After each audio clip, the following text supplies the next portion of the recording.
You built an AI agent, it works perfectly in testing. Then a real user comes back the next day, and your agent has absolutely no idea who they are. Sound familiar? Today, I'm going to fix that. For good. Here's everything you need to know about agent memory with real code you can use today. Here's the uncomfortable truth. Every LLM call you make is completely stateless. The model doesn't remember anything. Not the last message, not the user's name, not the task it was just doing. Nothing. Each call starts fresh. It's like hiring the world's smartest employee, and they get a full memory wipe between every single task. That's what you're shipping to your users right now. The fix is actually elegant. You add 2 hooks to your agent loop. Before every LLM call, you read from a memory store and inject the relevant context into the prompt. After every response, you write the result back to memory. That's it. 2 lines of logic. Read before, write after. The complexity is in choosing what to store. And that's exactly what the rest of this video covers. Short-term memory, the simplest pattern. You keep a list of messages and pass the whole thing to the LLM every turn. 5 lines of code, 0 infrastructure, works immediately. But here's the catch. Every model has a token limit.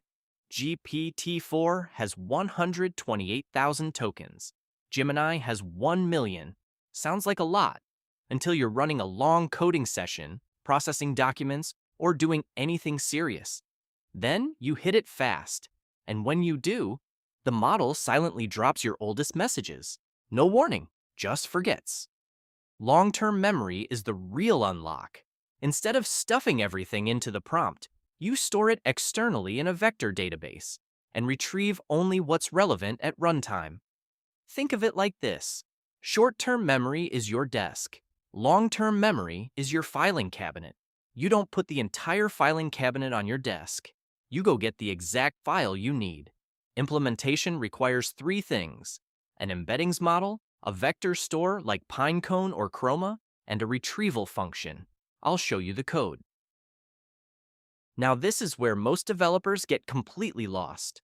You've got multiple agents, a planner, a researcher, a coder, a reviewer. Who remembers what? And who shares what? The answer is, different agents need different types of memory. Short-term is private per agent. It's just the current task context for that agent's active turn. Episodic memory is shared. It stores what happened in past sessions across all agents. Semantic memory holds facts and domain knowledge shared across the team. User memory is scoped per user ID, their preferences, history, and identity. And procedural memory holds your approved workflows, read-only for all agents. Get this architecture right, and your agents feel intelligent. Get it wrong, and they contradict each other, repeat work, and confuse your users. 3 patterns, 3 levels of complexity. Pattern 1, conversation buffer, just an array. Pass it every turn. Use this first, always. Pattern 2, sliding window. Keep the last 20 messages. Prevents token overflow with almost no extra code. Pattern 3, RAG memory. Embed, store, retrieve at runtime. This is what serious production agents use. My rule, start with pattern 1. Move to 2 when you hit the token limit. Move to 3 when users need cross-session memory. Don't skip ahead. Here's the exact framework. Simple chatbot. Start with the buffer. Long tasks. Add the sliding window. Users need cross-session memory. Add a vector store. You need personalization. Add user memory by ID. Building multi-agent. Add shared semantic and episodic stores. Always start simple. The best engineers I know don't over-engineer memory on day 1. They add complexity exactly when they hit the limit. Follow for the next video. RAG pipeline, from scratch.